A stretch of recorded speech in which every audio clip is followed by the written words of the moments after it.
Mon cher Julien, on va dire au revoir à notre cher ami Gary Gensler. Paix à toi, mon ami. On a passé des très bons moments avec lui, hein. Ah oui, ça c'est clair, mais bon, voilà. Il y a une Bonjour fin à mon tout. Julien, bonjour la commu. Très Salut très à très tous. heureux, vous vous en doutez, de vous retrouver aujourd'hui, toujours avec mon Julien sur ma gauche pour les fondamentaux. Et Alex à ma droite, hein, vous le connaissez bien pour le côté technique. T'as vu Alex, hein, j'ai même mis mon t-shirt Moon. Tu es magnifique, tu es magnifique. Ah, mais toi t'es encore plus beau. Alors c'est parti. Allez, n'oubliez pas, comme Julien le répète souvent, les clics, les abonnements, les RT, tout ça, les commentaires, n'est-ce pas Julien? Exactement, on adore les commentaires, hein. On n'hésite pas à s'abonner, on n'hésite pas à nous laisser un petit commentaire. Ça fait chaud au cœur, hein, pour une petite communauté, mais très soudée, hein. Alors, Julien, on va faire rapide parce que c'est une Très vidéo rapide. qui est une vidéo de confirmation et une vidéo de projection pour les prochains jours. Donc, on va faire vite sur les news de la semaine et vous verrez, ça ira aussi très rapide mais hyper intéressant pour la partie Bitcoin. Je t'écoute. Eh ben alors c'est parti, on va parler bien sûr de ce qui s'est passé cette nuit, hein. Alors il faut attendre un peu la finalité côté US, hein. Donc c'est le 47e président Donald Trump qui prend le pouvoir aux États-Unis. On va parler de ses implications sur les altes et bien sûr alors côté technique, qu'est-ce que ça amène, on va dire. On verra notre Bitcoin quand c'est qu'on vend. C'est une question qu'on me remonte très souvent. La phase de SOS, dernière accumulation possible. Je vais vous donner deux petits tips par rapport à cela. Allez, mon cher Julien, avant de commencer, n'oubliez pas de nous rejoindre sur Telegram. On a fait un gros coup, que ce soit sur les calls BTC et calls ETH. Bien sûr, on vous a dit qu'il ne fallait absolument pas shorter, qu'il fallait rester dans le train. Le train, on l'a pris au bon moment encore une fois. On est très fiers dans le club. Bravo aux Ça, guerriers en qui tout nous ont cas, suivis. bravo à toute la communauté. Et c'est vrai que là, bon, c'est un jour qui va peut-être marquer les esprits Et aujourd'hui. c'est maintenant Voilà. qu'on commence vraiment à sortir les marrons du feu, que notre pugnacité paye. Bon, Julien, je te propose d'attaquer les news de la semaine. Allez, c'est parti. Alors, bon, bien sûr, même si la dominance est super élevée, Bitcoin, quand il augmente aussi fortement, il entraîne avec lui dans son sillage, bien sûr, des altes. On le voit, c'est plutôt une dominance verte. Ça serait full vert si la dominance commençait à baisser. Tu te rappelles, Julien, on en parlait la semaine dernière d'ailleurs. Tout à fait. C'est vrai qu'elle est toujours très très haute, donc forcément, ça impacte relativement beaucoup aussi les altcoins qui ne peuvent pas monter plus qu'ils ne voudraient. Allez, on attaque par l'info qui a déclenché le feu aux poudres, mon cher Julien.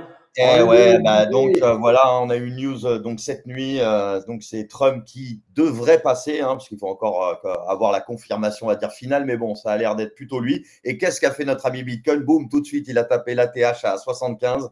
Le garçon Donc ne s'est voilà. pas fait attendre et même, on vous l'avait dit, quelle que soit la couleur politique, pour nous, ça allait pumper. La violence et la soudaineté est due forcément à Trump, mais on sait qu'on est dans des périodes d'euphorie post-élection US.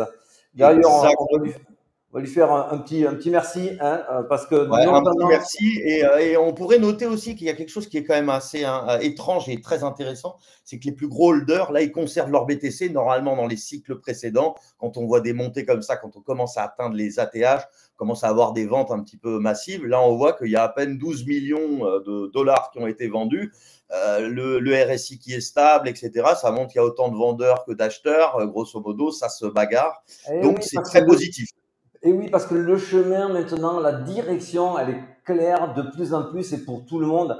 Parce que jusqu'à encore la semaine dernière, on avait une énorme majorité qui nous envoyait des charts disant que ça allait à la cave, que le Bitcoin avait fait son top, qu'on allait repartir en bear market, quand on a lu tout et n'importe quoi. Vous savez, chez les tontons, on a tenu le cap, on n'a jamais varié de notre schéma de réaccumulation de Wyckoff. Ça vous a saoulé, j'ai saoulé Julien avec.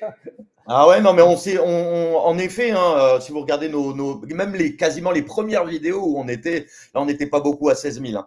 Mais Non, en non, tout non, non, cas, non. Et écoute, on va faire un peu d'auto-satisfecit.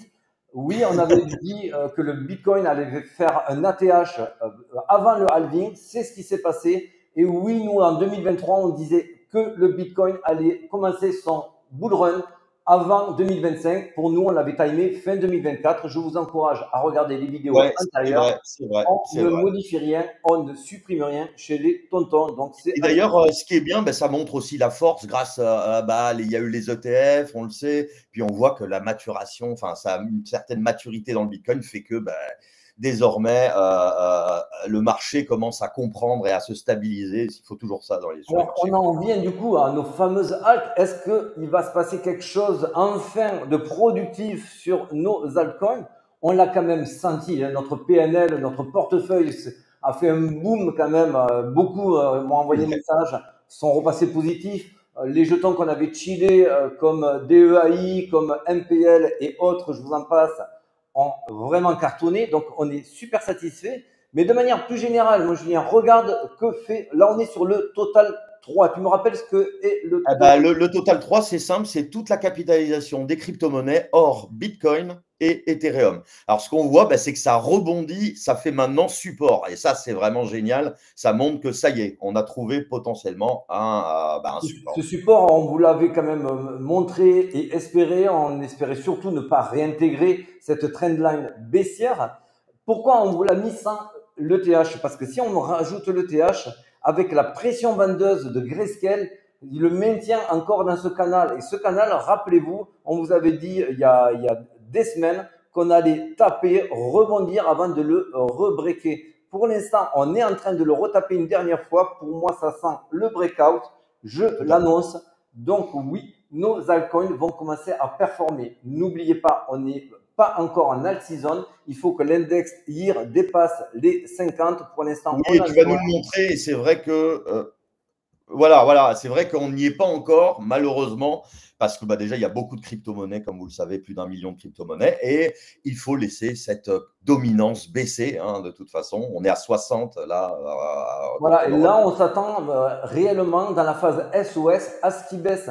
Il se passe exactement la même chose qu'en 2016 et en 2020 également.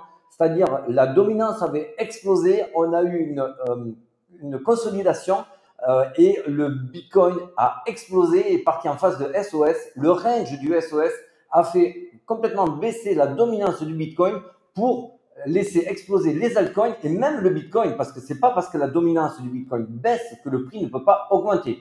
Exactement. Donc, ça veut dire qu'on serait dans un moment un peu clé pour nos chers altcoins, parce qu'on l'attend tous, hein, beaucoup, en tout cas dans la communauté, partout, attendent ce moment de petite baisse pour voir exploser nos chers altcoins.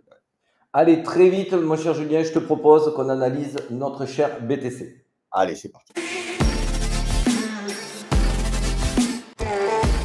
Alors, on passe très vite, très vite. Je vous laisse tous les autres morceaux qu'on fait les semaines antérieures. Pourquoi? On va aller directement à l'essentiel parce que j'ai un rendez-vous après et puis que vraiment l'essentiel aujourd'hui, il est là. Rappelez-vous, là, on est en monthly. Donc, chaque bougie est un mois. On vous l'avait montré, ça montrait de manière évidente qu'on était sur un fanion, un bullish pennant, qui est une figure extrêmement bullish. Bien sûr, on ne s'arrête pas qu'à ça, puisque ce n'est qu'un indicateur chartiste. Et nous, on veut bien sûr plus loin. Mais regardez, je vais vous pousser les lignes et on voit qu'on est venu remplir ici la FFG quand on est passé en novembre.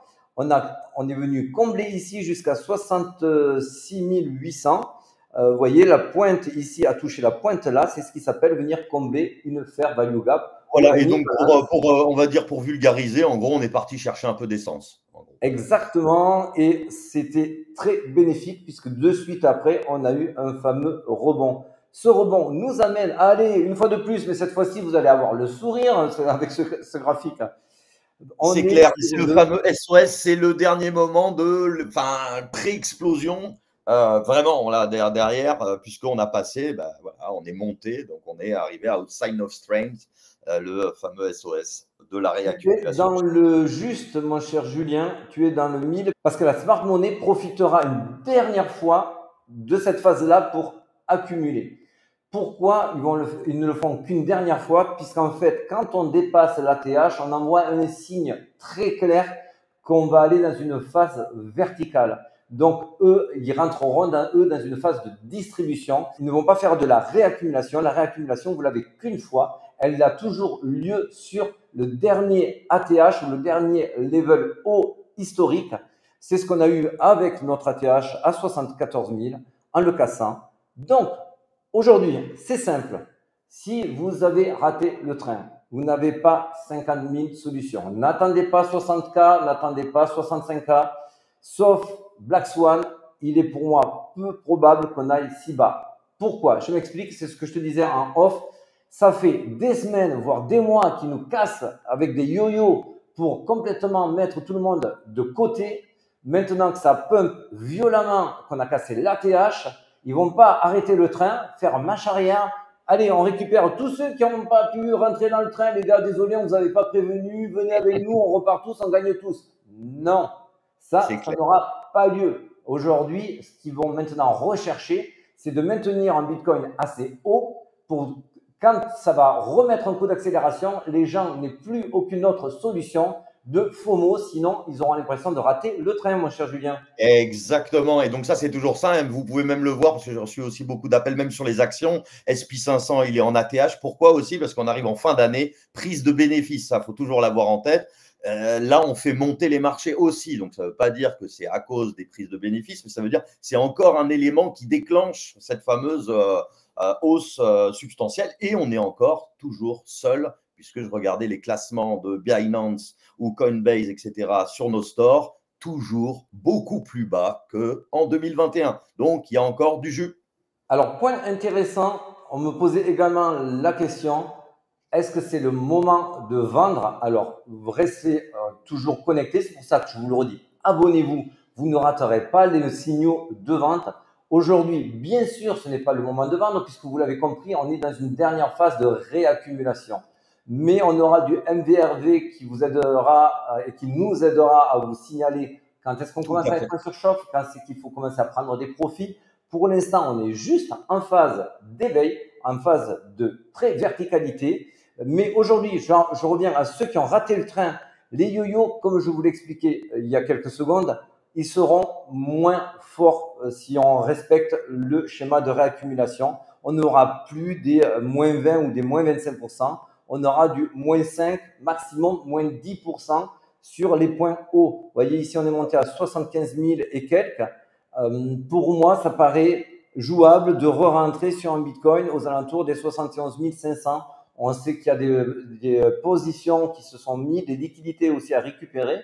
Donc, il va falloir tabler sur ces petits yo-yo-là. Attention, on observe souvent qu'il y a 2-3 mouvements de soufflet comme vous avez là, mais on a vu déjà des SOS faire juste un mouvement, voire 2 mouvements de soufflet et pas les 3 mouvements de soufflet. Donc, ne fermez pas vos positions. Exactement, tu l'as tout à fait dit. Et en plus, on vous rappelle, toujours aucune supply. Il y a beaucoup de choses aussi à prendre en compte qui font que, attention, en mettant tout ça en corrélation, on voit qu'il y a quand même beaucoup de place à une montée. Je pense ça reste très explosif. Voilà, et même autour de vous, il ne doit pas avoir beaucoup de gens qui parlent encore du Bitcoin, etc. Ça risque d'arriver. On est dans cette phase. Donc voilà. En tout cas, restez connectés, restez forts. C'est notre heure. Pour résumer, mon cher Julien, pour les holders, si vous avez raté le train, je vous conseille de rentrer sur des fenêtres entre 71 500 et 72 000. Pour moi, c'est des fenêtres qui peuvent être jouables.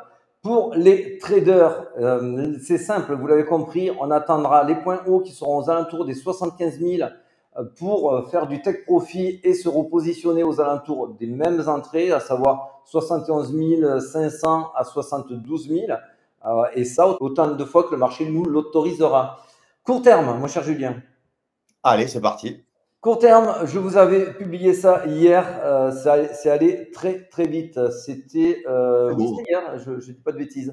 Il y avait toutes ces liquidités qu'on avait accumulées à prendre. Bien sûr, j'avais communiqué de manière très claire en vous disant ces liquidités-là vont être bientôt balayées puisqu'il y en a bien plus au nord qu'au sud.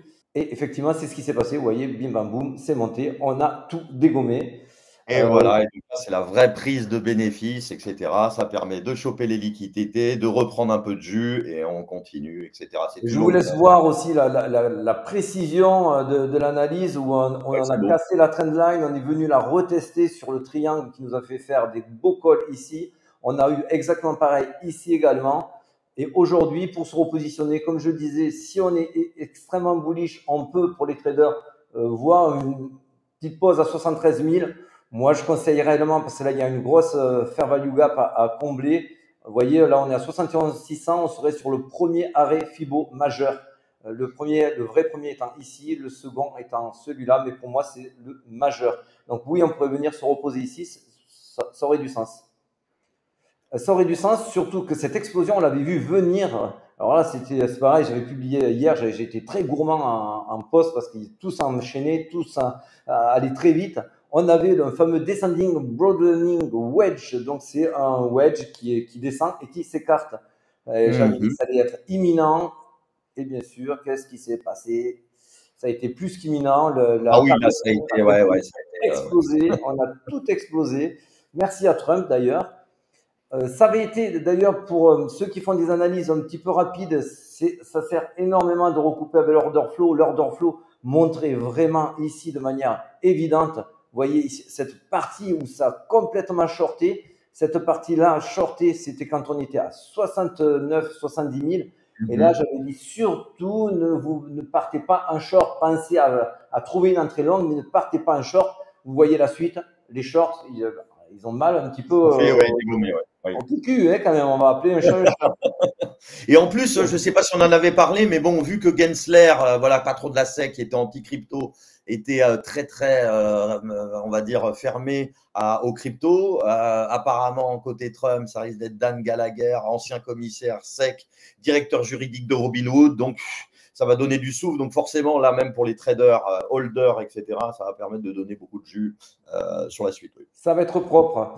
Ça va être propre aussi. Fin de semaine, on a une baisse des taux attendue de 25 points, 0,25 points par la Fed. Cette baisse est totalement pricée, donc il y aura de la volatilité, mais il n'y aura pas de catastrophe puisque tout le monde s'attend à cette baisse.